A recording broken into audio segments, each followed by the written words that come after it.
Hey everybody, happy Thursday night. It's CALLOUS here with CI7 action. It is round 4 winners bracket, so not an elimination match, but as with round 2, winning here, huge advantage. It means that you get a bye in the next round, and in this case, unlike round 2, it means that you are just one match win away after winning this one from guaranteed money in the tournament.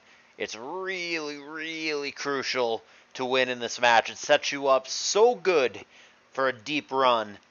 And we have two players here coming from pretty opposite backgrounds trying to make that run. On one hand, we have the defending champion, Hclat, literally won the tournament last year, and as a whole over the past 3 years, and this year, has been one of the most consistent CALLOUS Invitational performers, has one of the best records all time out of anybody who's ever played this tour, consistently goes deep, seems to be in contention in the mix every single year, and here he is again, yet to take a loss. Robjr, on the other hand, only recently getting into ADV on a serious level. He's dabbled into it for a while, but as far as really playing it and trying to get good at it, that's a more recent thing. He's never played CALLOUS Invitational before. He's more of a generalist and not an ADV main. And even though he's clearly shown that he belongs in the CI main event, not a lot of people would have expected him to be in the current position that he's in, which is 2-0, having already take down a different champion. Triangles, our CI3 champion, and looking here to knock off a second CALLOUS Invitational champion en route to having what would be a pretty surprising underdog 3-0 record, and putting himself, like I said, in position to where he only needs to win one more match to guarantee money. So pretty exciting pairing here. It's either going to be Hclat really taking strides towards an unprecedented back-to-back CI championship, which has never been done. It's almost been done, but it's never been done. Or Robjr going even further with his underdog story. Cool storylines here one way or another. If you've been enjoying the tour so far, please do consider hitting that like button and subscribing to the channel. Let's get underway. So Rob is on the bottom and Hclat, defending champ, on the top. T-Tar lead against Swampert lead. Swampert lead is a little weird, but it's not super weird. It usually is just one of those like awkward stally teams that doesn't have something better to lead. And it is a 4E squad from Hclat. 4E, of course, happy to be matched up against Skarm. Gonna sit there all day with that matchup. Gonna spike up. Why wouldn't you? So early advantage for Clat, getting the one layer down. Mence coming in here certainly represents that it has a fire attack. Got to be aware of that. Hclat obviously is. And indeed, it probably does have a fire attack because it is a mixed Mence. Going for Dragon Claw here. So we'll see if Clat respects the possibility of HP Grass. He protects, which I think he was going to do one way or another in that situation, regardless of whether or not he thinks he has HP Grass. Brick break there, thinking maybe something like Tar or Bliss will come in, but it didn't. And now here is Moltres, and good thing he got out of the way because, in fact, it does have HP Grass. Moltres going to 4x resist that, but Swampert obviously would have taken it a little differently. Surprised he stays into Dragon Claw, even with the sand. That's not going to 2-hit KO him, and that's with the sand and the HP Grass chip damage. Don't know that it's worth it for Rob there to do 40% to the Moltres in exchange for getting hit with either Toxic or Will-O-Wisp there, the former in this case. But fair enough. I thought Hclat got the better end of that turn. He's going to protect, however, on a switch, so obviously not optimal. And out of the way goes Moltres, perhaps also fearing Toxic. And that's exactly what it is. See if this lead Swampert has either Refresh or Rest, or alternatively, maybe Hclat has a Heal Bell / Aromatherapy Mon in the back. Ice Beam there, who cares? And it is in fact Refresh, so it's very well maybe a Monopert, which is basically the only kind that carries Refresh. If that is the case, it means it's really not threatening to Blissey outside of perhaps its own Toxic. And indeed, fire away. Last move, haven't seen it yet, but it's just going to be Surf. Standard Monopert. Blissey on the pressure of the clock gets out of the way, maybe thinking it'll be a Protect turn. And it is not. Hclat does Surf on the switch and get a little bit of chip damage on the incoming Skarm. Spike's advantage here. Well, not anymore. 1-1 as Rob finally gets his lair down. Remember, 4E got his down earlier. And here comes Starmie, which presumably has Rapid Spin. Comes in on a Surf, no problem. Monopert not a threat to Starmie, doesn't care about Surf. Can Natural Cure away the Toxic, can recover off any chip. Pretty safe. Then again, maybe it's a non-recover Starmie. Showing Hydro Pump there certainly indicates to me that it's probably not a recover Starmie. It looks more like an off-star in this case. Rapid Spin does happen, and Hclat seemingly doesn't have a Ghost to block it. All he can do back is go for Toxic, which Starmie, of course, could just switch out of with Natural Cure. Last poke not shown for Raw, but it must be a Rock Resist. And it's got to just be Swampert, I think. I mean, if it's like Jirachi, for example, then the team would be way too weak to physical threats. I guess it could be Metagross, but even that is kind of cheating. It's probably just Swampert for Rob. Ooh, gets him by surprise. The old UD Blissey there. The fast Bliss with Fire Blast. Busting out the old Beer Lover-ish team. It's not the exact Beer Lover team from back in the day. That did not have a Salamence. It had a Gengar in that spot. But nevertheless, old fast Fire Blast Blissey doing what it's supposed to do. Catching things like Steelix by surprise. Nailing the 4X weakness. And the first advantage of the match to Rob Jr. But now Hclat giving us a little throwback as well. Shades of the linear curve as he brings out Jumpluff here. Haven't seen that dude in a while. I think this might be Jumpluff's first appearance of CI7. Don't quote me on that, though. I don't have the usage statistics pulled up in front of me. Substitute gets instantly beamed away, which is a 4X weakness for Jumpluff. And out of the way it goes. Moltres takes it neutrally for 18%. We know it has at least Toxic, but it very well may also have HP Grass. It's shown only Toxic can protect right now. And it is just Toxic again, thinking perhaps there will be a switch, but can't double poison something that's already been Toxic, so fair enough. Toxic blinks on the Mence. And Mence does not stick around for long. It becomes T-Tar, and it is another Whiffed Protect from Hclat. Rob now with the opportunity for a free attack. Or he could double switch to Scarm, either or. Just going to be another Protect. Rock Slide shown, doesn't tell you too much. Maybe it decreases the chances that it's a Special Tar, but that's about it. Wow, he's going to get him with Toxic, hoping maybe Rob over-predicts and goes Earthquake or something. Instead, he just goes Rock Slide again, which absolutely would have killed the Moltres there about 3 times over. But unluckily, 90-10, swing and a miss, and that is obviously a bad turn for Rob. Now Hclat can protect again, and does, and the Toxic begins to tick down. So a little bit unlucky there for Rob, who I think is still a little bit ahead in this game, but Hclat certainly catching up and keeping it close. We end up with Starmie on Swampert. Certainly, if it has Recover, it would probably do it here. But he's going to fire off another Hydro Pump, so I don't think it has Recover. I think we're looking at an off-star here. Probably just Ice Beam T-Bolt as the last 2 moves. Hydro Pump yet again, 42%.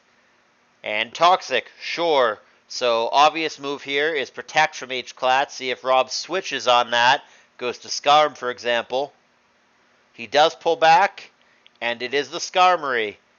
And Hclat knows that Protect is so obvious that his opponent very well may switch, so he clicks Surf instead. Spikes layer number 2, and that's probably an issue for Hclat. It could be last poke spinner, but I think the 4E was the spinner in this case, so he's going to have to play with the spikes for the whole game, and there is layer number 3. Scarm dies to set it up, but well worth it as far as I'm concerned. 3 layers down as opposed to 0. So it is a 5-5 game as far as Mons are concerned, but Rob has the 3-0 spikes advantage, and it matters. 2 pokes are grounded for Hclat, 2 are not. Still don't know the last poke. Dragon Claw here, why not? We know that it is HP Grass though, so Hclat has to tread very carefully here. Goes to T-Tar. Anything but a fire attack will hurt here. Yeah, Dragon Claw will suffice. Obviously, Brick Break or HP Grass would have hurt more, but Dragon Claw still does an okay chunk. The poison is starting to add up, though. And I don't really love the stay-in for Rob there for Brick Break. I think I would have switched out. I don't think the odds that Hclat stays in with T-Tar are very good there. But Rob sees it differently. He goes for Brick Break, and he does so into the Jump Bluff, which is now going to try to poison stall him out. It hides behind its Substitute, and indeed, the poison is going to spell the end for the Salamence as Hclat takes the lead, or at least the on-paper lead. He's up a poke, but several of his Mons, like this T-Tar, like the Jump Bluff, are banged up in this position. And like I said, the 3 spikes are down, so I don't actually think that Hclat's winning. And we're back to an on-paper tie as the T-Tar goes down between the spikes and the Ice Beam. Jump Bluff had to switch out of the way too. It would have been outsped, assuming that the off-star is in fact timid and max speed. So here comes last poke Jirachi for Hclat that had been unrevealed up to this point. It begins to CM up immediately. But back to Jump Bluff, fearing EQ, and that turns out to be the correct decision. EQ does come down, and it does blank on the Jump Bluff, but Jump Bluff's got a problem here. It can't put the tower to sleep because it's already poisoned. Goes for Leech Seed for lack of something better to do. Rob clearly anticipated that it would be a switch, or he would not have made that play, but instead the Starmie gets itself seeded. Now Swampert comes in, and Hclat's going to click Encore here, but it's going to whiff on something that was not on the battlefield last turn. Swampert here can obviously kill the Jump Bluff with Ice Beam if it gets it off, but Sleep Powder, 75-25, does connect for Hclat, and that's going to thwart off Rob temporarily, but still got to connect with Leech Seed and got to have Swampert not wake up. First thing happens, second thing does not. Swampert not all that tired, wakes up quickly, Jump Bluff down, and Rob back to the lead. So 4-3 situation here. Swampert seated, staring down its counterpart. Out of the way it goes. Toxic going to connect with something there. There's no immunities left alive for Rob, and the target is going to be Blissey. Now Rob does have double Natural Cure Mon to fend this off a little bit, but only one of them has a recovery move, so it is a temporary solution. The Starmie is not going to be able to take Toxic and other chip damage forever, since it is not the bold, bulky star that I'm a big fan of. It is instead an off-star, which I don't know is the right fit for this team for Rob. I think that the bold, bulky star would cover things, mixed threats, mixed gross, mixed ments, that he's otherwise, with this configuration, a little bit defensively vulnerable to. But that is neither here nor there. Let's not get too far behind on the game. We have Pert on Pert again. Toxic connecting. And Hydro Pump connecting, respectively. 29%, but clear advantage for Hclat. Mono Pert seems to be pretty annoying for Rob's team. That would be yet another reason, if it were the bold Recover star, this would be no problem. You could just stall it out effortlessly, but as it stands, it actually is a bit of an offensive threat. Ice Beam comes down and immediately freezes Swampert. That's going to change the dynamic in a big way. It was a pretty close game with Rob maybe a little bit ahead. Now Rob is a lot ahead unless we get a pretty quick thaw. And of course, going to take the opportunity to soft-boiled while Swampert sits there and does nothing. Moltres switching in on soft-boiled also isn't great for Hclat because obviously Rob is going to be way healthier now and not afraid of the Moltres. They exchange Toxics, but one of these guys has Natural Cure and the other does not. Doesn't seem like it even exchange. Rob's looking pretty good to take game one. Hclat playing for the throw, clicks HP Grass and prays that T-Tar or Swampert comes in, but neither one does, and Blissey takes it like a champ, just 9%. Moltres absolutely about to die, whether it's to the poison or the sand, going down either way. Starmie comes in to sacrifice itself, and sacrifice itself it does. HP Grass takes it out. And Rob does have to switch first, so at least Hclat knows what he's against, which is the T-Tar. But the Moltres does die, and we've got ourselves a 3-2. Rob in the lead, as he has been through most of the game. And now, just like the Jump Bluff did to the Swampert earlier, Hclat's simply going to try to poison stall him out using a faster poke with Substitute. So Hclat goes for it once. Hclat goes for it twice. And if he's EV'd well, then he might be able to go for another sub here and leave himself at 1%. Looks like the math says that he can't, though. He has to attack. He goes for Thunderbolt, and T-Tar survives by the skin of its teeth at 2%, which is all the same. It either survives or it doesn't, and it did, and that leaves Hclat with only the Frozen Swampert. against the Swampert and the Blissey from Rob.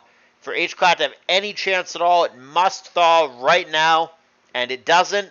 And now I think it's too little too late. The Swampert is just too low. Even if it were to thaw now and protect, I think it's just a bridge too far. But taking the suspense out of it, he simply doesn't even thaw. And game one to Robjr, having himself a hell of a CI7. Looking good, competing with, and in fact defeating champions, and now has two opportunities to take out our defending champ and punch his ticket to an improbable 3-0 and one match win away from that cash money in his CI debut. The defending champ is the defending champ for a reason. Obviously super capable of rattling off two in a row. Let's see if he could do exactly that. But before we get to game two, I have to remind you guys about donations. You probably already knew that. Hey, they keep coming. We're doing well. We've received probably, I don't know, 3, 4, 5 donations since the last time that I narrated a video and mentioned this. We are, in fact, over $2,200 now, and we are under $400 away from our target number, which is $2,600. And the reason that's our target number is because it breaks the record from last year, which would, of course, be the highest paying CI that we've ever had. So with this being the last CI, we really want to hit that number, really want it to be the highest paying, most worthwhile CALLOUS Invitational ever. And if we happen to hit a nice round number like 3K, that would be really, really cool as well. Really go out with a bang, really go out with a huge number that we can all be proud of. That would be sweet. But let's stick with one thing at a time. $2,600, the magic number. We are less than $400 away from that, and we're only in round 4. We can absolutely do it. If you are able to contribute to the cause, any amount, doesn't have to be a huge donation, $5, $10. If you're able to do that, it is via PayPal. I don't take any of it. PayPal takes a very small portion, and the rest of it all goes into the prize pool and goes to the players, whoever makes top 3 at the end. It supports the tournament. I super appreciate it, and it's what lets me take the time out of my day, which seems to be limited these days since I'm old and stuff, to dedicate to running this tournament and other tournaments like it. So if you're able to support, if you've been enjoying it, if you've got $5 kicking around, please do consider donating and supporting CI7. Back to the action. It is game 2 with Robjr up a game. Go ahead and switch those sides for continuity. Rob will be on the bottom again. Hclat will be on the top. T-Tar again for Rob, same thing he led before. And a different lead for Hclat with Zapdos, staying in and thunderbolting, which is immediately representing that he must have a Dugtrio in the back. Otherwise, there's no way you'd be okay staying in and taking a Rock Slide or an Ice Beam or what have you. And Rob recognizes that it might be weird, so he gets out of the way. But this is actually going to backfire because going to Bliss is just going to get him BP to Doug, and he now has a one-turn window to either crit or freeze Hclat. Otherwise, Blissey is no more. And of note, it is not a beat-up Dugtrio, as I would think it would be in this situation. It is just Earthquake. So that is either an adamant Dugtrio, or he was banking on the roll being cooperative, which is not a winning play. So I'm going to say that it was an adamant Doug there in order for him to feel comfortable taking that risk. Like I said, kind of surprised it wasn't beat up, but it works out the same in this case in that it eats one Ice Beam and then kills Bliss on the second shot. The same thing beat up would have done. With that, Hclat takes the early lead, and in a bit of a role reversal from the previous game, Rob, who just played against Fori Moltres, is now himself bringing Fori Moltres against Hclat. Gonna S-Toss here. Hclat does not have the Fire Blast Bliss the way that Rob did before, which is obviously the dream scenario there. Instead of Seismic Tossing it, you just kill it, which would have meant that Rob doesn't even get a single spike up, so that would have been pretty busted. But instead, it ends up actually being a pretty favorable interaction for Rob. Getting a spike down and then trading 1-for-1 with Blissey, that's pretty good. I think Rob's got to be happy with the way that that played out. And now certainly T-Tar should feel good in this matchup, knowing there's no Dugtrio in the back. It's Crunch, though, which is not that exciting. So it might be like Crunch Fire Blast Pursuit Roar or Crunch Fire Blast Pursuit HP Grass. Certainly doesn't seem to have Ice Beam, or he would have clicked it there. So it's actually a relatively even exchange. It might have even favored Hclat. The poison's pretty good there, and the crunch was not a huge deal at 23%. Skarm coming in is pretty good for Hclat as well, because presumably the spinner was 4-y. Obviously doesn't have that anymore, so any spikes that come down, Rob has no choice but to deal with them for the remainder of this game. So Hclat is both up him on, and in general, I think just kind of ahead in this game. I think the poison exchange was good on the T-Tar. Maybe the Moltres is difficult. It very well may have been just Blissey that deals with it. And he does fodder off Dugtrio here, so we do have an even game as far as Mons are concerned. Claydol, huh? That's the Moltres answer? I don't know about all that. You can boom on it, but not much else. Psychic doesn't do a lot. Ice Beam doesn't do a lot. They carry Shadow Ball sometimes. I guess one really good thing you could do there, and Rob does not play around it, is Rock Slide. That would have devastated the Moltres, but it's pretty rare, and most people are not going to play around it. And indeed, Rob does not play around it, and Hclat doesn't seem to have it, so fair enough. But all of it is for naught, because he does have a much more reliable Moltres counter in this case. That would be Suicune, but he goes for Calm Mind rather than surfing the Moltres, which I think makes sense, because the surf would not have killed. Takes 42% for his trouble, but is now out of range to where another HP Grass, without a crit of course, wouldn't kill. And Hclat is not going to play games, not going to try to rest loop. He's just going to attack. If Moltres stays in, it's going to die. Simple as that. But Rob knows better and gets out of the way. His special check, his own Blissey, is also dead. So he's going to also have to rely on Plan B. And in this case, it is Milotic. Exchanging surfs is probably not the way that it gets done, though, for Rob. Going to have to find a different way to deal with the Suicune. If it's not Crocoon, which we don't know yet, then he's going to have to hope that Moltres or T-Tar have Roar, one of them. They both learn it. Swampert also learns Roar, so maybe he's got it. And doesn't seem to be a Crocoon for Hclat. Hasn't shown the last move, but I think he would have clicked Sleep Talk there if he had it. Yeah, doesn't seem to have it. Presumably last move Roar, could be something like Ice Beam or Sub or whatever, but it's probably just Roar. But never gets to use it there. He kills both of his sleep turns and then gets roared away. Suicune reappears, doesn't care about Ice Beam, and it is due to wake up on the following turn. The Suicune actually seems very good against Rob here. The pokes that he has left really don't deal with it very well. He can roar it out, so he can kind of like temporarily deal with it, but I think the Suicune is a big threat to win this game long term for Hclat, so if I had to venture a guess, I would say that Hclat is probably going to send us to a Game 3, but let's not count our chickens. Toxic comes down there, and Rest. So the fact that it has Rest means that it's even more lopsided towards Hclat, that he's now managed to get a Toxic off on 2 pokes with this Zapdos. That would be, of course, the T-Tar and the Swampert. It sits in, kills some sleep turns. Ice Beam comes down. One more sleep turn to kill, which is going to be a non-issue unless he gets crit here. Kills the sleep turn. Ice Beam. And it's not crit, so not a problem. Should be able to just wake up and click Rest again, and all's well. Moltres comes in. T-Bolt. Nah. Just going to go for Rest again, but that should be fine.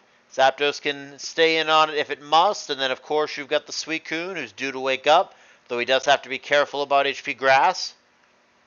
Flamethrower comes down, and Zapdos kills Sleep Turn number 1. Given the amount of rest here, I wonder, we never did get to see, if this Blissey had Aromatherapy. I think on this team, it very well may have.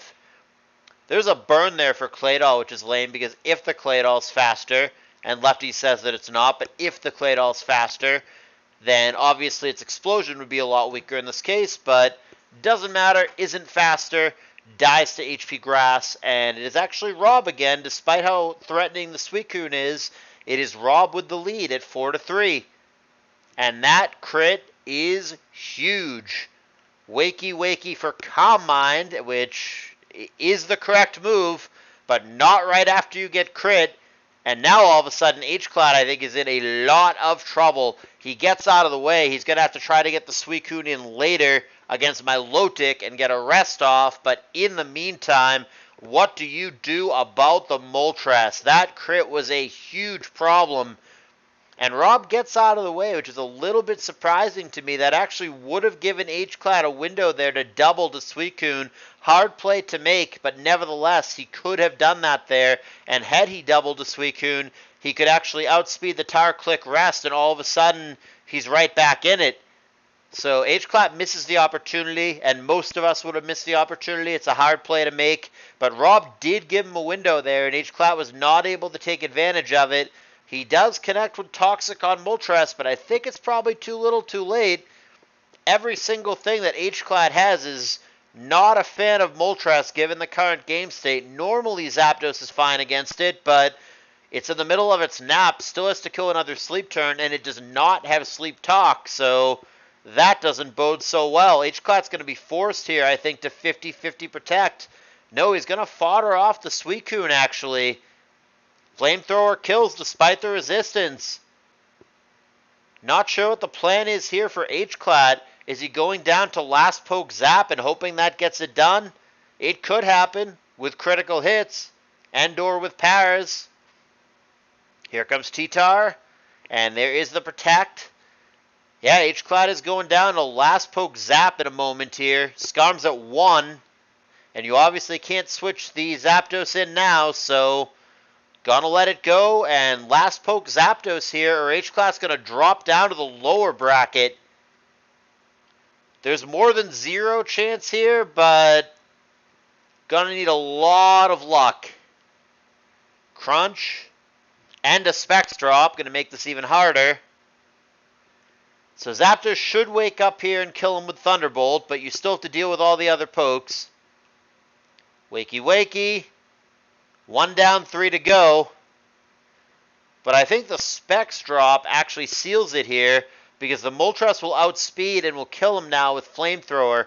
Not clear if Zapdos had any chance to survive before, perhaps with a damage roll, but with the Specs drop, there is no chance to survive there, and the Flamethrower finishes the match. Not only a victory, but a 2-0 victory for Rob Jr., and he has beaten 2 champions en route to his 3-0 record right now, just 1 match win away from guaranteed cash money. We're not going to get to see him play again. He's going to get a bye next round. We're not going to get to see him play again until round 6, but when he does play that match, like I said, it'll be a win and in match. If he gets victory there, he will absolutely finish top 3 at worst and make money, and even if he loses there, he still won't be too far away from the money.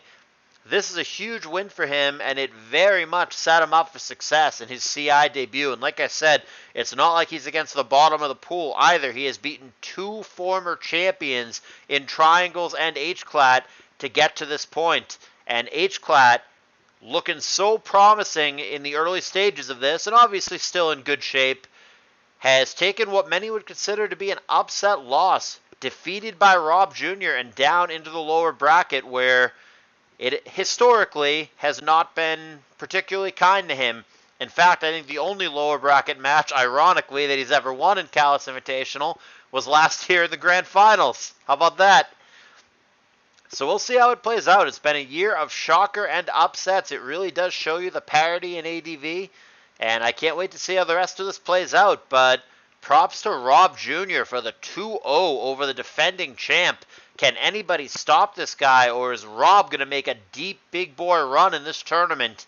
Time will tell. But like I said, if you guys enjoyed the video, please do like, subscribe, consider leaving a comment, and of course consider donating to support the tour. Thank you guys for watching. I'll see you in the next video.